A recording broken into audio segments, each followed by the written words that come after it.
Well, would you look at this?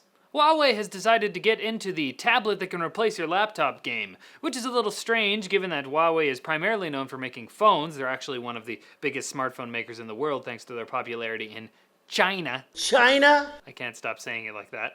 But in the US, they're known primarily for their comparatively inexpensive phones.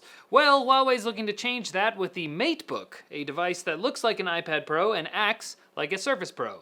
So, is it for the pros? Or is it Bush League? We'll find out together.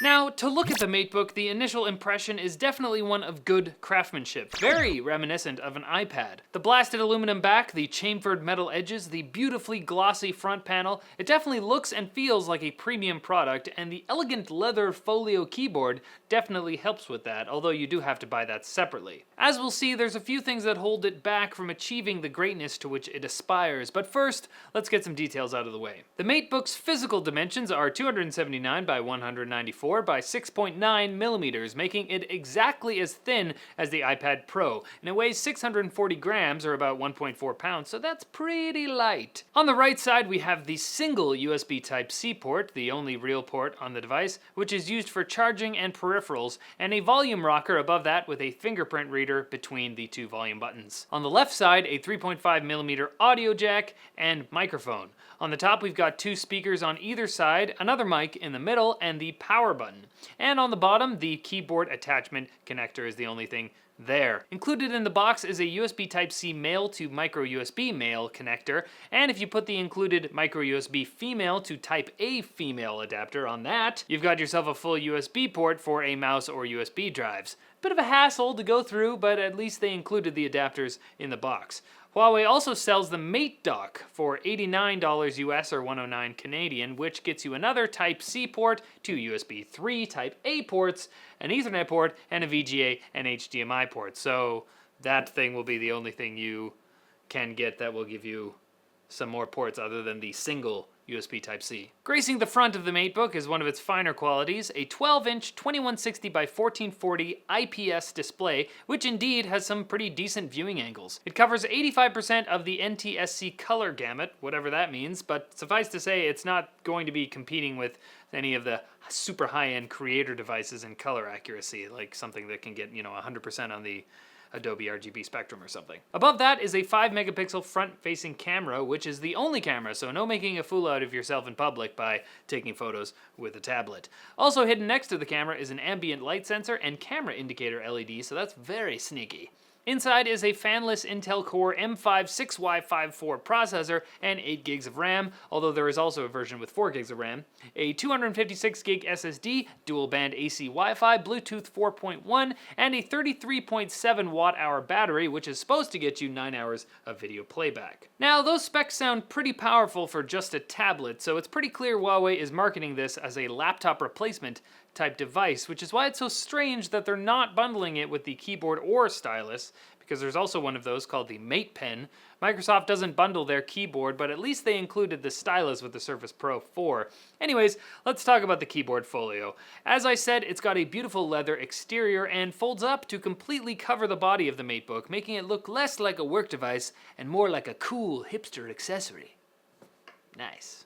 The keyboard itself was adequate to type on. There's quite a decent travel distance and soft tactile bump at the very top. I wrote this whole review on it and I could see myself using it regularly. What bothered me about it was the lack of space between the keycaps. Microsoft had this squished together design that we see here on the first Surface Pro, and people complained about it, and then they spaced out the keys in the next version, which more closely resembled a regular laptop keyboard. So I'm not sure why Huawei decided to go for it here. I find the lack of gaps makes it harder to feel your way around the keyboard.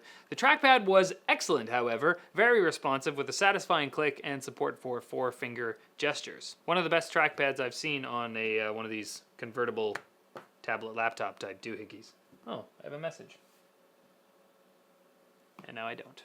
Now the folio cover also serves as the Matebook's kickstand with two positions. You can fold the back up into a triangle like this, which is pretty sturdy, but the other position has the folio slide up a bit to be held in place with magnets, and it easily collapses under a bit of pressure, so that's not very good. Where the Matebook could have used some more magnets is the keyboard connector. There are magnets that attract the tablet to the folio, but the connector itself has none, so when moving the screen, the keyboard would sometimes disconnect and give you that wonderful... Oh. It didn't really do it there. Oh, there it is. Dum, dum, dum, dum. A small thing, but I found it slightly irritating.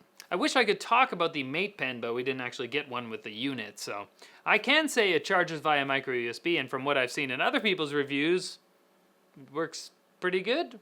On to performance. I ran Cinebench on the Matebook and got a score of 29.38 FPS during the OpenGL test, which isn't a bad score at all for a super compact tablet.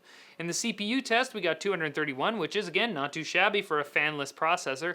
And indeed, in my experience of browsing the web on Chrome, playing video, downloading files, switching between programs, I didn't notice any significant slowdowns. So if that stuff is what you would be using this for, it's pretty good for that. Now, just for kicks, I fired up Overwatch and Rocket League on the Matebook, and I got them sort of running on basically the lowest settings I could manage. 720p in Rocket League and 2048 by 1152 in Overwatch because every other resolution was messed up. Anyways, even then I saw stuttering and inconsistencies with around 26 FPS in Rocket League and 24 in Overwatch, so yeah, I mean...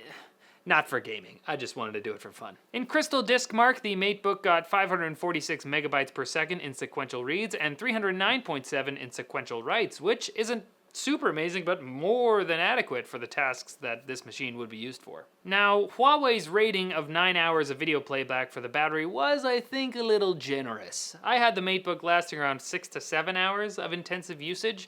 The battery also charges somewhat slow, taking over 2 hours to get a full charge. So that's kind of annoying. One thing that was impressive, however, was the lack of bloatware here. The only Huawei apps I found on the machine were the user manual and an app for adjusting color temperature. But other than that, it's pretty much a clean Windows installation, so that's nice to see. Now we get to the saddest part of every video where we have to reveal that no, tech like this is not free. The price. It's available in a few different configurations, the cheapest of which is $699 US or $899 Canadian, but this particular model with the Core M5, 8 gigs of RAM, and a 256 gig SSD goes for $999 US or $1,299 Canadian. As we can see, manufacturers are still charging a premium for the design work that goes into cramming these Windows PC components into a tablet form factor. Now the keyboard will cost you an extra $129 US or $169 Canadian, and the Mate Pen goes for $59 US or $79 Canadian. So if you want the full laptop functionality out of the Matebook, the price starts to add up. As with this device, and any other convertible like the Surface Pro 4 or Samsung's Tab Pro S, you've got to ask yourself whether the convenience of having a tablet that is also a laptop that you can just like detach and use as a tablet if you want to, is worth more than the lower price and increased power that you might find in an actual notebook. Well, that's it for this video, guys. Thanks for watching. You can click over here for previous videos and check us out on Twitter over here. But as always, like the video if you liked it, comment below for fans with benefits, and subscribe for more videos like this from NCIX. Leave a comment if this tickles your fancy, and if you would like to tickle my beard, or if you would like me to get rid of it. I don't feel like I want to keep it for very much longer. Itchy. I feel like I proved my point. I just wanted to prove that I can grow a beard, and I did that, so. Anyway, see you later.